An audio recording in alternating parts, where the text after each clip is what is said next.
Hola, muy buenos días. Bienvenidos nuevamente a su proceso de formación continua especializada desde ACOPI, Fundein Caribe y el SENA. Les saluda su docente Jean-Victor Aurora Vidal Pinilla. Vamos a hablar entonces de la economía circular desde 3 puntos: referentes conceptuales, nacionales e internacionales, los principios y características y los indicadores para Colombia. ¿Qué se entiende por economía circular? Desde el enfoque de la Fundación Ellen MacArthur, encontramos que la economía circular es el ciclo de desarrollo continuo y positivo que preserva y aumenta el capital natural. ¿Qué quiere decir eso? Que pretende optimizar el rendimiento de los recursos, minimizando tanto riesgos como residuos, y para que haya unos flujos renovables de esos recursos. Entonces, en ese sentido, pues la economía circular se apoya en 3 principios. Primero, preservar y aumentar el capital natural, lo que quiere decir que se busca un equilibrio entre los flujos de recursos renovables y los productos que se tienen dentro de las empresas. El segundo principio, optimizar el rendimiento de los recursos, circulando siempre productos, componentes, materiales, y este procura un nivel muy alto de utilidad, buscando siempre que la parte tecnológica y biológica contribuya a que la materia prima sea optimizada de una mejor forma, también la energía, y que además haya los menores residuos posibles. El tercer principio, promover la efectividad del sistema, haciendo patentes y proyectando eliminar las externalidades negativas. Bueno, dentro de este principio hay que hablar de que la economía circular pretende ser una economía cero residuos, es decir, que quisiera incorporar todos los residuos nuevamente hacia el ciclo productivo. Por lo tanto, algunos de los residuos que pueden ser para nosotros, para otra empresa o entidad, puede ser su materia prima. Entonces, en este sentido, pues, lo que se pretende es que mediante el avance tecnológico y la innovación, pues se puedan eliminar esas externalidades negativas. ¿Qué son las externalidades negativas? Son aquellas que producen impacto en el ambiente.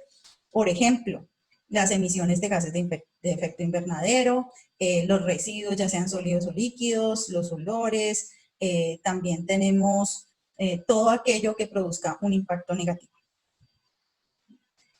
Podemos hablar entonces de unas características claves de la economía circular. Una de ellas es la reducción de insumos, es decir, de materia prima que se necesite, y también de productos que se necesite para ejecutar, digamos, esa labor económica, y la menor utilización de los recursos naturales. Efectivamente, si nosotros utilizamos menor cantidad de materia prima para nuestros procesos, pues vamos a estar utilizando también menor cantidad de recursos naturales. En la segunda parte, compartir mayor cantidad de energía y recursos renovables y reciclables. ¿Qué quiere decir? Que nosotros podemos hacer combinación de diferentes tipos de energía, es decir, energía que pueda ser alternativa, renovable, y también podemos mezclar esa parte de los residuos para generar energía o reincorporarlos al sistema haciendo transformación de esos residuos, o también podría ser reciclándolos. Reducción de las emisiones.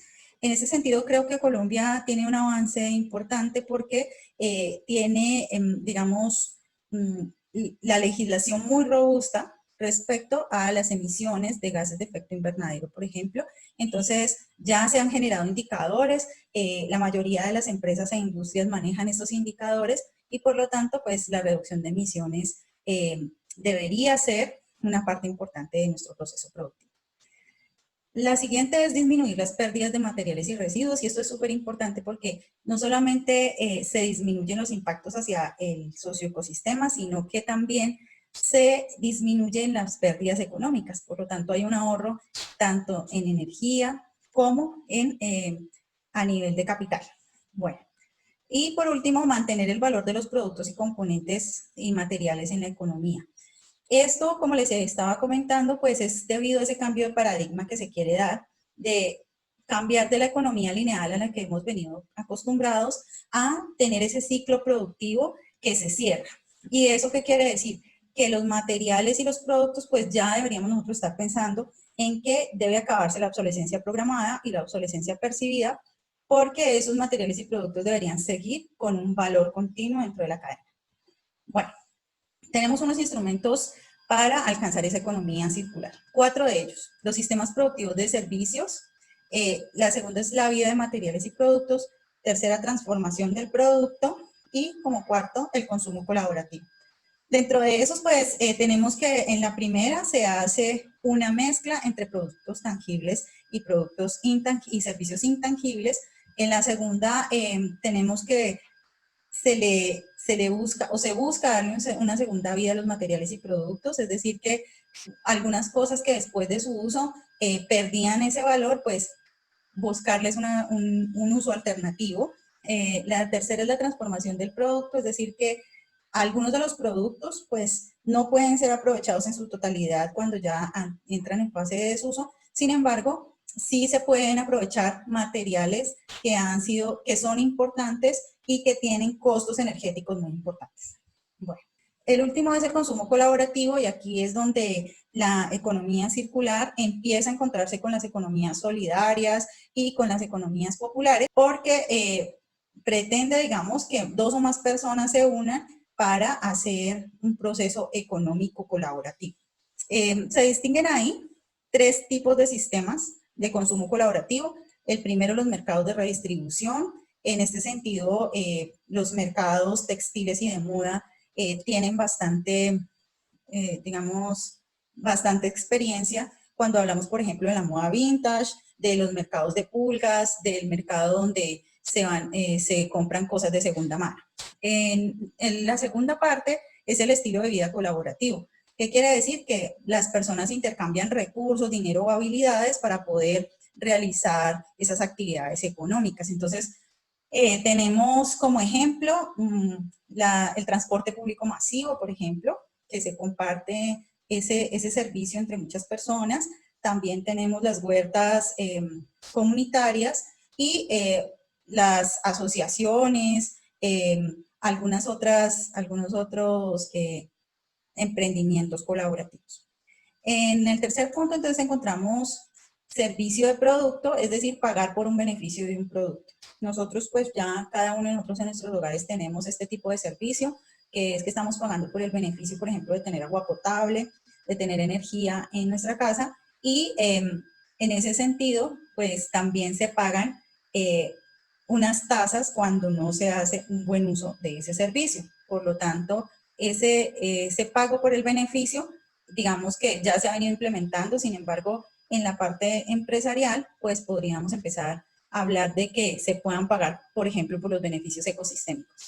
Bueno, dentro de la Unión Europea, ¿sí?, hay un plan de acción para la economía circular basado en 6 puntos, que es producción, gestión de residuos, impulso del mercado de las materias primas secundarias, es decir, que los residuos se vuelvan materias primas, y se han priorizado algunas áreas, por ejemplo, las del plástico, las de los residuos alimentarios. ¿Por qué? Porque son áreas problemáticas donde nosotros encontramos que esos residuos, por ejemplo, causan graves impactos a los ecosistemas, no solamente a los ecosistemas que se encuentran próximos, sino también a ecosistemas planetarios. En el quinto punto, donde estamos con las áreas prioritarias, pues ellos también han priorizado algunas áreas, por ejemplo, como la construcción y la producción de bioproductos.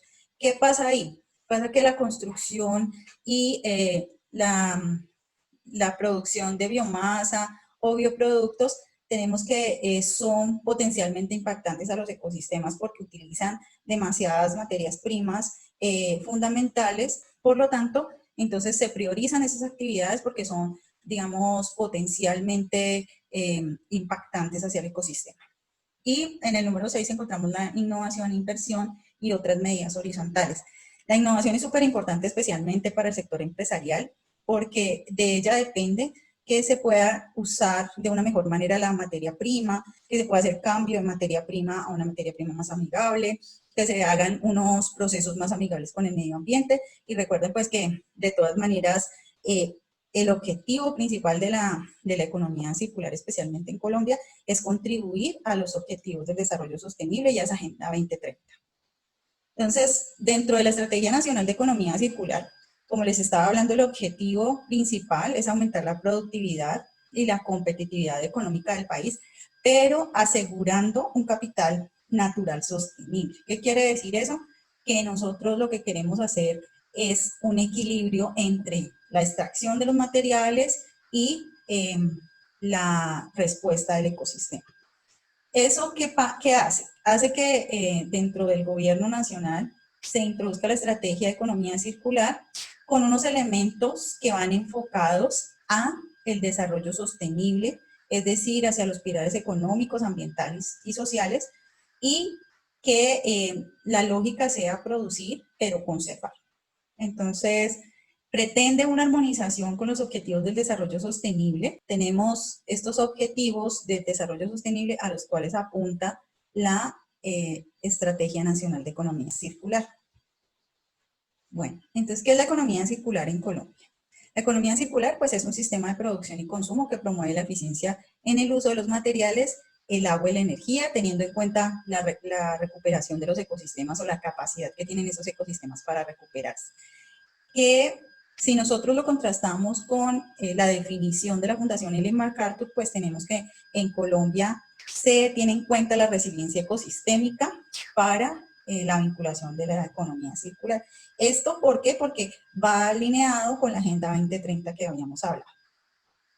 Bueno, entonces ya habíamos hablado que la economía circular pues es un cambio en el paradigma de la economía, pasar de una economía lineal a una economía circular que pretende el cierre y la optimización del ciclo de vida de los productos. Entonces, nosotros partíamos de la extracción de activos ambientales, es decir, la extracción de materia prima, después se llegaba a la producción de bienes y servicios, que pues es la transformación que se realiza en cada una de nuestras instituciones, y llegamos al consumo y uso. Hasta ahí se llegaba. En este momento se pretende hacer el cierre y optimización de ese ciclo de vida de los productos con estrategias de reciclaje, reutilización, reincorporación, buscarle nuevos mercados a esos subproductos que antes eran residuos. Entonces, toda esta estrategia lo que pretende es cerrar ese ciclo. ¿Cómo se mide la economía circular en Colombia? Entonces, para ustedes es súper importante que tengan en cuenta estos indicadores que los está midiendo en este momento el DANE, y ustedes pueden entrar a la página del DANE y buscar este tipo de indicadores y ver también cómo desde la parte productiva se pueden vincular. Entonces, ellos han tenido en cuenta estos 4 procesos, y para la extracción de activos ambientales, pues se tienen los indicadores para Colombia. Entonces, tendríamos que nosotros entrar a ver de esos indicadores a cuál le estamos contribuyendo. Por ejemplo, digamos que nosotros somos de la industria de la construcción y estamos extrayendo materia prima del bosque. Entonces, en ese sentido, ¿cómo estaríamos mitigando esa extracción de la materia prima? Bueno, aquí les traje un ejemplo sobre cómo miden esa intensidad del uso de productos del bosque, sobre todo aquí en Colombia, pues tenemos que el sector de la construcción es uno de los más impactantes, seguido por las industrias manufactureras, y por último está la agricultura, la ganadería y la caza, que se pensaría que deberían ser los primeros, sin embargo no es así. ¿Por qué? Porque la extracción, por ejemplo, de materiales granulados, particulados, de materiales maderables, entonces también son los que contribuyen a que este indicador sea, digamos, a la medición del indicador. Para la producción de bienes y servicios, pues tenemos estos indicadores. Podríamos trabajar, por ejemplo, el de empleos verdes, es decir, cuántos empleos verdes o relacionados con actividades ambientales, de protección, de trabajo comunitario, tenemos nosotros o brindamos nosotros dentro de nuestras instituciones. Tenemos indicadores disponibles también para consumo y uso, que ya vendría siendo como nosotros hacemos para que nuestros clientes y también nuestros proveedores hagan ese consumo responsable. También nosotros qué cantidad de energía consumimos, cuáles son los indicadores que manejamos a nivel energético, qué acciones estamos implementando para disminuir la cantidad de energía o agua que utilizamos, ¿sí? Y por último tenemos el cierre de optimización del ciclo de vida en materiales y productos. Entonces aquí es donde entra en juego toda la parte de recirculación, reincorporación, reciclaje y todo esto para que los residuos que se generen hacia el ambiente sean la menor cantidad posible. Y les agradezco mucho. Estaré pendiente en el foro y en la plataforma de sus preguntas y presta a resolverlas. Muchísimas gracias y que pasen una excelente tarde.